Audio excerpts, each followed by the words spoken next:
जय सोमनाथ। जय सोमनाथ। जय सोमनाथ। साथियों, ये समय अद्भुत है। ये वातावरण अद्भुत है। ये उत्सव अद्भुत है। एक और स्वयं देवादिदेव महादेव, दूसरी ओर समुद्र की विशाल लहरें, सूर्य की किरणें, मंत्रों की ये गूंज, आस्था का ये उफान, और इस दिव्य वातावरण में भगवान सोमनाथ के आप सब भक्तों की उपस्थिति, ये इस अवसर को दिव्य बना रही है, भव्य बना रही है। और मैं इसे अपना बहुत बड़ा सौभाग्य मानता हूं कि सोमनाथ मंदिर ट्रस्ट के अध्यक्ष के रूप में मुझे सोमनाथ स्वाभिमान पर्व में सक्रिय सेवा का अवसर मिला है।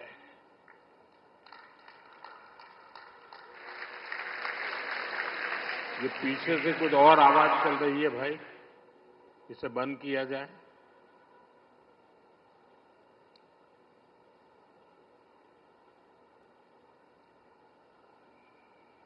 बहत्तर घंटों तक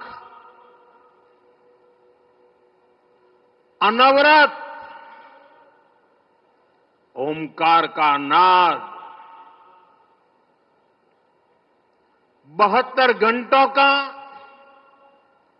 अनवरत मंत्रोच्चार। और मैंने देखा कल शाम को 1000 ड्रोन्स द्वारा वैदिक गुरुकुलों के 1000 विद्यार्थियों की उपस्थिति,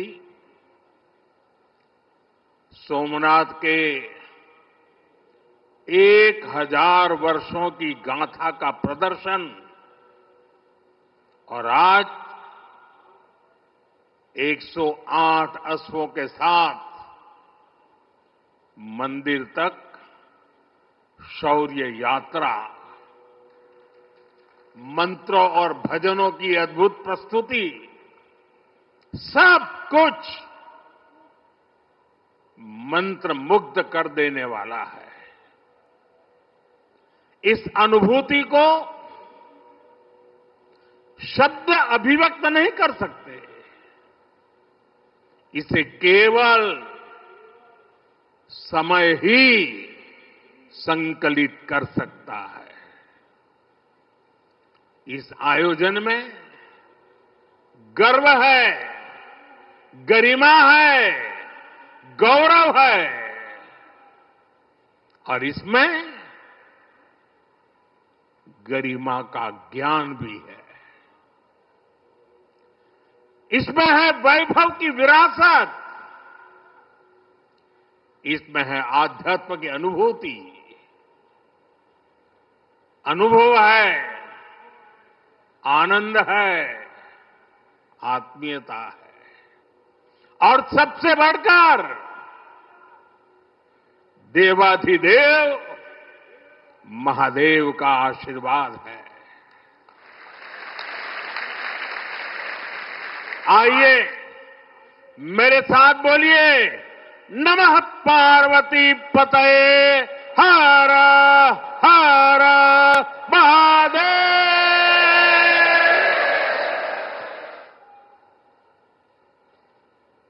साथियों, आज जब मैं आपसे बात कर रहा हूं तो मन में बार बार ये प्रश्न आ रहा है कि ठीक 1000 साल पहले ठीक इसी जगह पर जहां आप बैठे हैं क्या माहौल रहा होगा। आप जो यहां उपस्थित हैं उनके पुरखों ने, आपके पुरखों ने, हमारे पुरखों ने जान की बाजी लगा दी थी अपनी आस्था के लिए, अपने विश्वास के लिए, अपने महादेव के लिए। उन्होंने अपना सब कुछ न्योछावर कर दिया। 1000 साल पहले तब वो आतताई सोच रहे थे कि हमें जीत लिया, लेकिन आज 1000 साल बाद भी सोमनाथ महादेव के मंदिर पर फहरा रही ध्वजा पूरी सृष्टि का आह्वान कर रही है कि हिंदुस्तान की शक्ति क्या है, उसका सामर्थ्य क्या है। प्रभास पाटन तीर की इस मिट्टी का कण कण शौर्य, पराक्रम और वीरता का साक्षी है। सोमनाथ के इस स्वरूप के लिए कितने ही शिव भक्तों ने, संस्कृति के उपासकों ने, संस्कृति के ध्वज धारकों ने अपने प्राणों की आहुति दी है। आज सोमनाथ स्वाभिमान पर्व पर सबसे पहले मैं हर उस वीर वीरांगना को नमन करता हूं जिसने सोमनाथ की रक्षा को, मंदिर के पुनर्निर्माण को अपना जीवन ध्येय बनाया, अपना सब कुछ देवाधिदेव महादेव को अर्पण कर दिया। भाइयों बहनों, प्रभास पाटन का एक क्षेत्र भगवान शिव का अपना क्षेत्र तो है। इसकी पवित्रता भगवान श्री कृष्ण से भी जुड़ी है। महाभारत काल में पांडवों ने भी इस तीर्थ में तपस्या की थी। इसलिए ये अवसर भारत के अनगिनत आयामों को नमन करने का भी अवसर है। ये भी एक सुखद संयोग है कि आज जब सोमनाथ मंदिर के इस स्वाभिमान यात्रा के 1000 साल पूरे हो रहे हैं, तो साथ ही 1951 में हुए इसके पुनर्निर्माण के 75 साल भी पूरे हो रहे हैं। मैं दुनिया भर के करोड़ों श्रद्धालुओं को सोमनाथ स्वाभिमान पर्व की शुभकामनाएं देता हूं। साथियों, सोमनाथ स्वाभिमान पर्व 1000 साल पहले हुए विध्वंस के स्मरण के लिए नहीं, ये पर्व 1000 साल की यात्रा का पर्व है। साथ ही ये हमारे भारत के अस्तित्व और अभिमान का पर्व है, क्योंकि हमें हर कदम पर हर मुकाम पर सोमनाथ और भारत में अनोखी समानताएं दिखती है।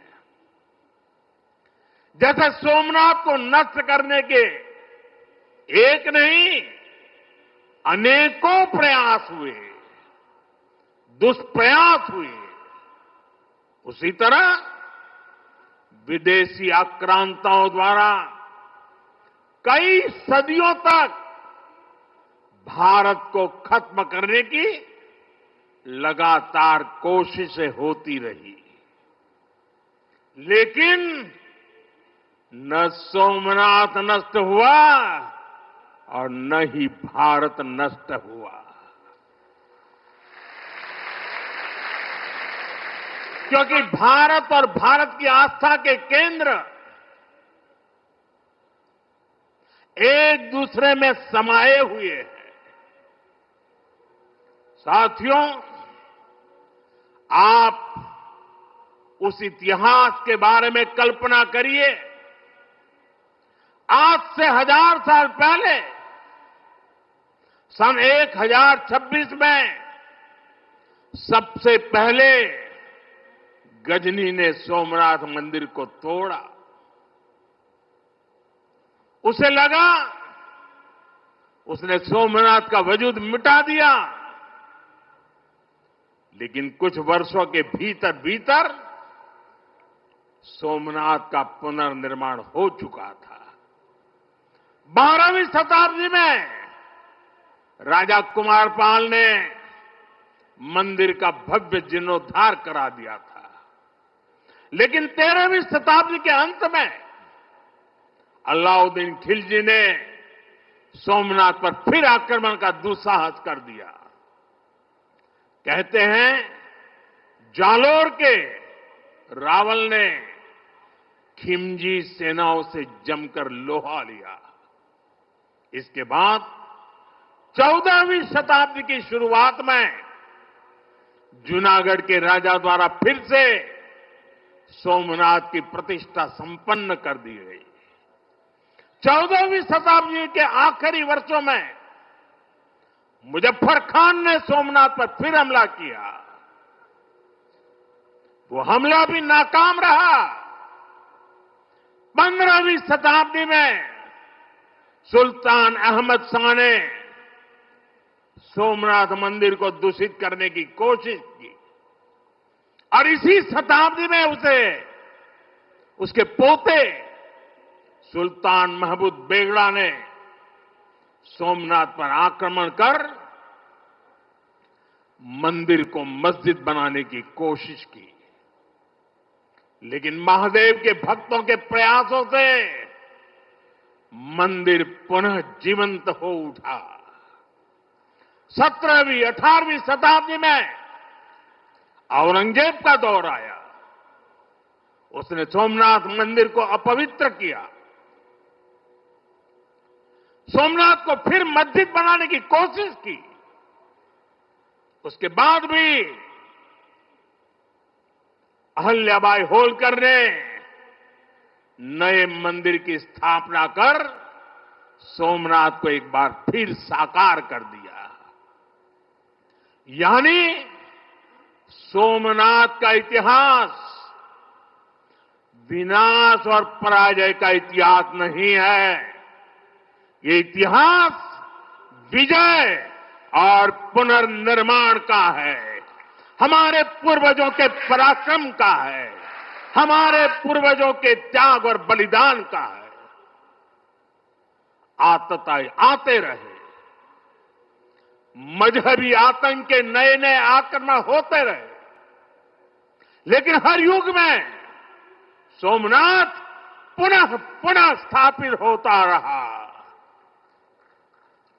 इतनी सदियों तक का संघर्ष, इतना लंबा प्रतिकार, इतना महान धैर्य, सृजन और पुनर्निर्माण का ऐसा जीवन, ये सामर्थ्य अपनी संस्कृति में ऐसा विश्वास और ऐसी आस्था दुनिया के इतिहास में ऐसा उदाहरण मिलना मुश्किल है।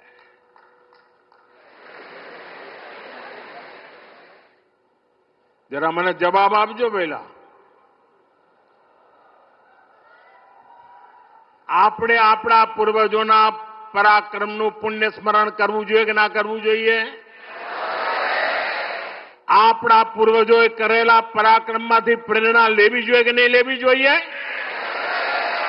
એવો કોઈ દીકરો હોય, એવા કોઈ સંતાન હોય કે જે પોતાના પૂર્વજોને ભૂલવા માટેના નાટક કરે? भाइयों बहनों, जब गजनी से लेकर औरंगजेब तक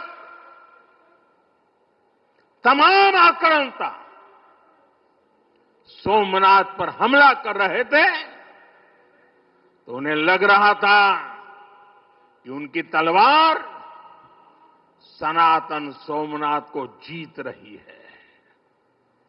वो मजहबी कट्टरपंथी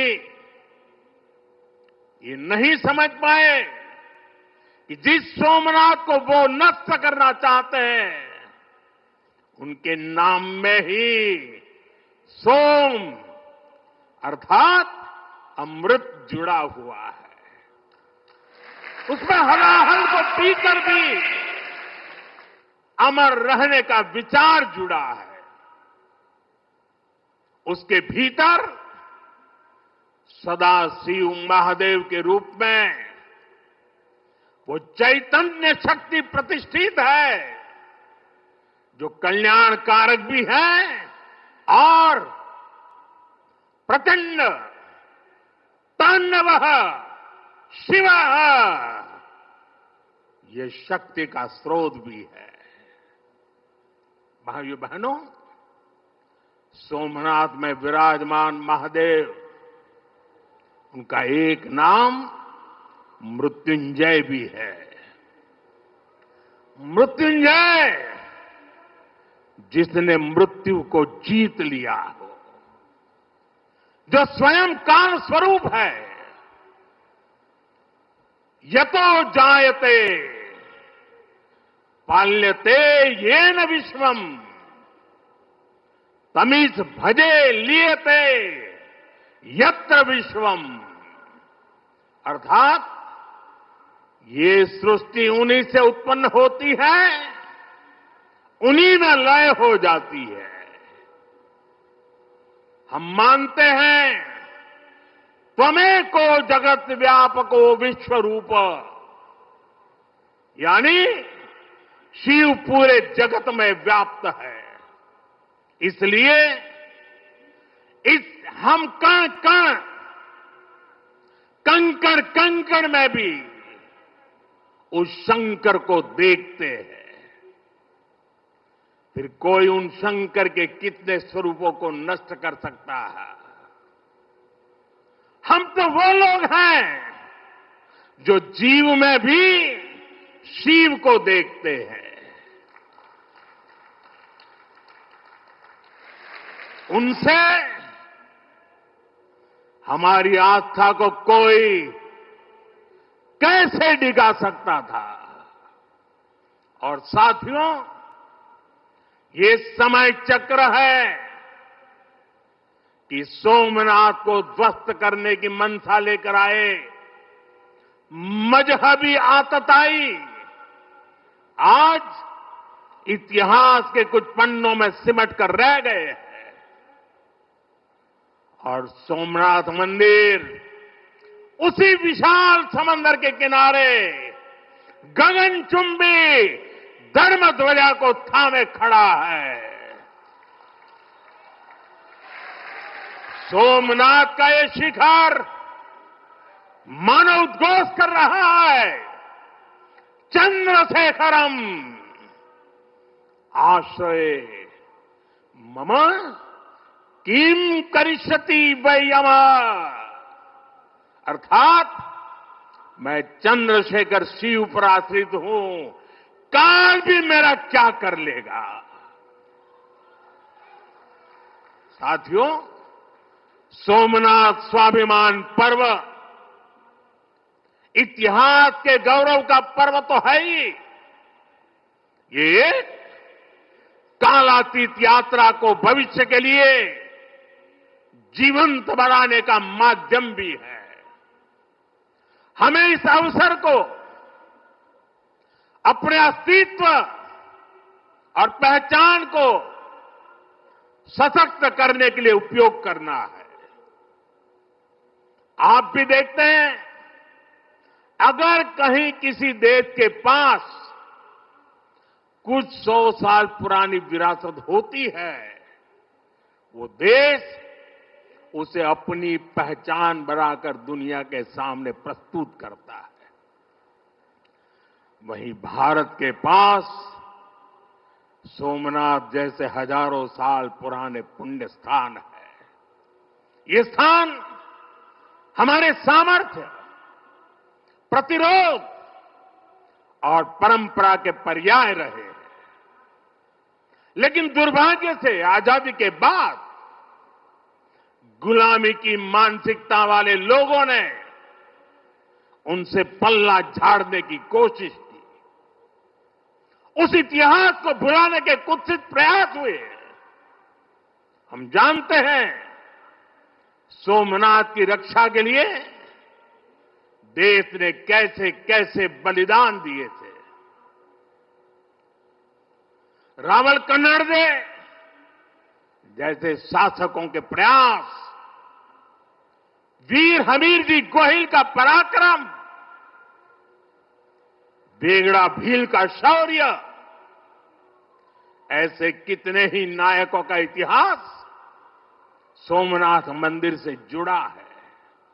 लेकिन दुर्भाग्य से इन्हें कभी उतना महत्व नहीं दिया गया। बल्कि आक्रमण के इतिहास को भी कुछ इतिहासकारों और राजनेताओं द्वारा व्हाइट वॉश करने की कोशिश की गई।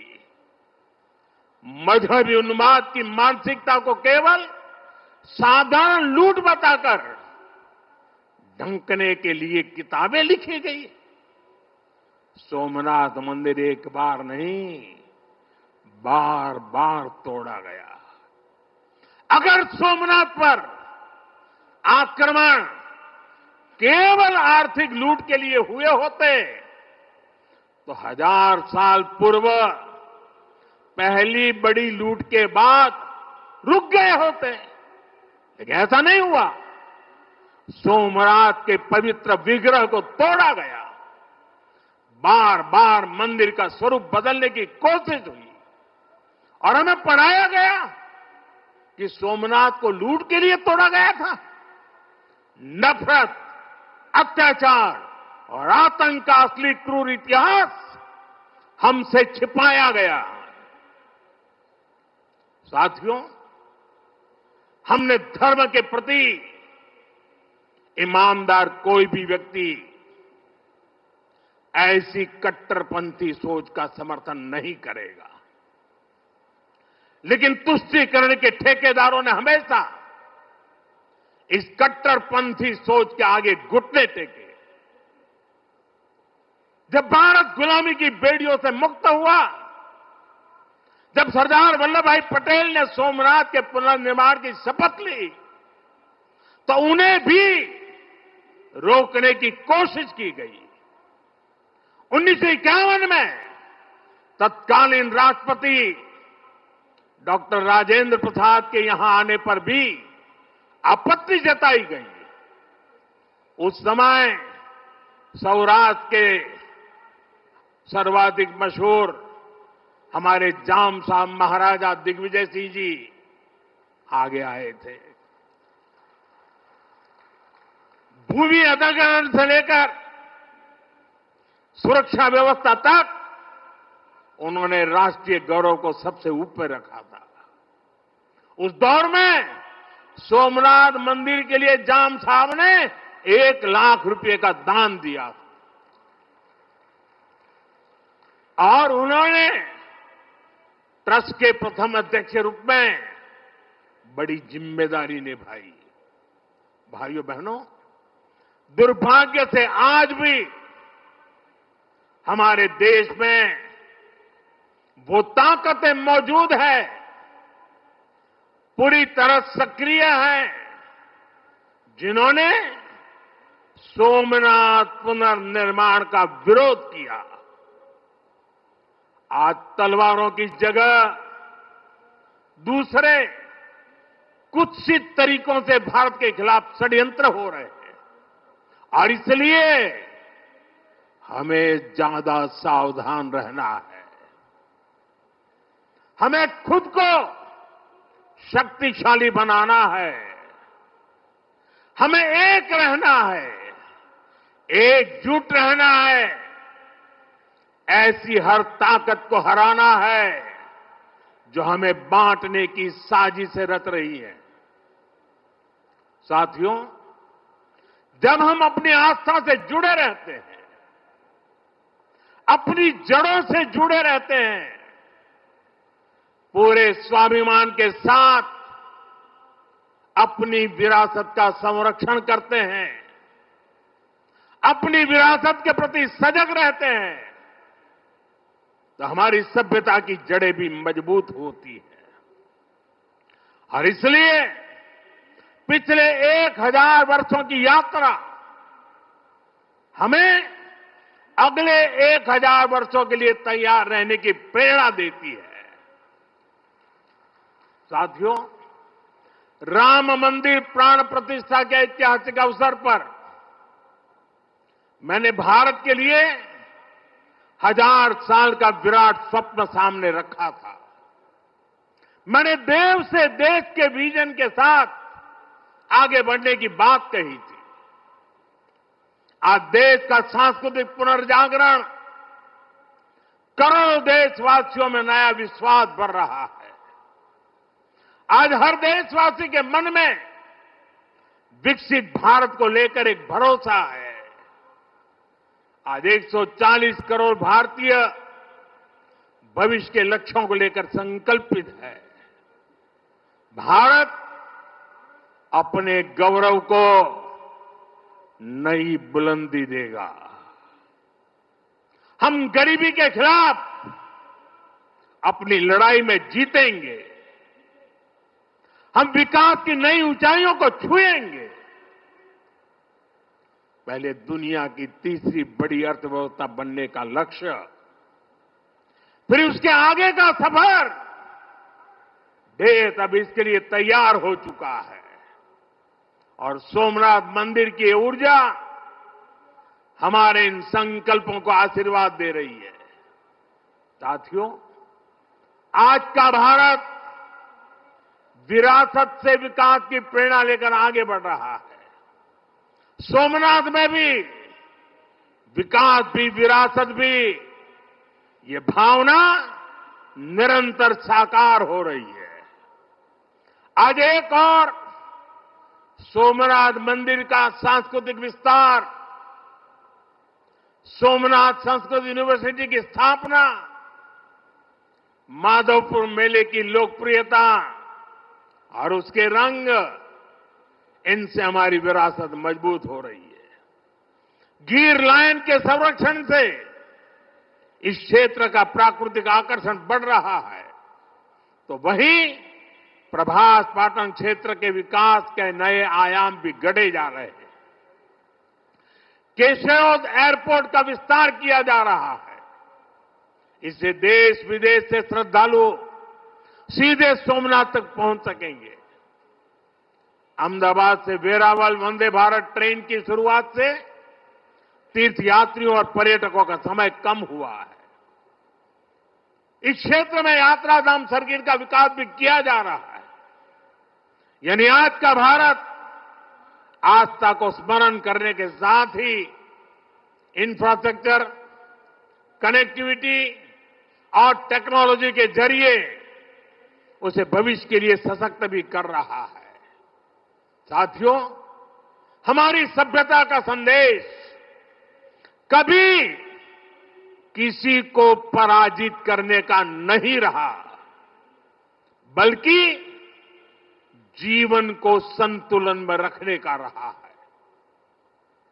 हमारे यहां आस्था की राह हमें घृणा की तरफ नहीं ले जाती। हमारे यहां शक्ति हमें विनाश करने का अहंकार नहीं देती। सोमनाथ जैसे तीर्थ ने हमें सिखाया है कि सृजन का मार्ग लंबा होता है, लेकिन वही स्थायी होता है, चिरंजीव होता है। तलवार की नोक पर कभी दिलों को नहीं जीता जा सकता। जो सभ्यताएं दूसरों को मिटाकर आगे बढ़ना चाहती हैं, वे स्वयं समय में खो जाती है। इसलिए भारत ने दुनिया को ये नहीं सिखाया कि दूसरे को हराकर कैसे जीता जाए, बल्कि ये सिखाया कि कैसे दिलों को जीतकर जिया जाए। ये विचार आज दुनिया की जरूरत है। सोमनाथ की 1000 वर्षों की गाथा पूरी मानवता को सीख दे रही है। इसलिए आइए हम संकल्प करें, हम विकास की ओर आगे बढ़ें, कदम से कदम मिलाकर चले, कंधे से कंधा मिलाकर चले, मन से मन को जोड़कर चले। लक्ष्य को ओझल दिए हुए बिना हम चलते चले और साथ ही अपने अतीत और अपनी विरासत से भी जुड़े रहें। हम आधुनिकता को अपनाते हुए अपनी चेतना को संभाले रखें। आइए सोमनाथ स्वाभिमान पर्व जैसे आयोजनों से प्रेरणा लेते हुए विकसित होने के मार्ग पर तेजी से चले। हर चुनौती को पार करते हुए हम अपने लक्ष्य तक पहुंचे। और ये कार्यक्रम आज तो शुरू हो रहा है। हमें 1000 साल का स्मरण देश के कोने कोने में करना है। दुनिया को हमारी विरासत का परिचय करवाना है। हमें 75 साल का ये नया पर्व भी मनाना है और हम 2027 मई तक इसको मनाते रहें, जन जन को जगाते रहें। जगा हुआ देश सपनों को साकार करने के लिए चलता रहे। इसी कामना के साथ एक बार फिर समस्त देशवासियों को मैं बहुत बहुत शुभकामनाएं देता हूं। हर हर महादेव। जय सोमनाथ, जय सोमनाथ, जय सोमनाथ।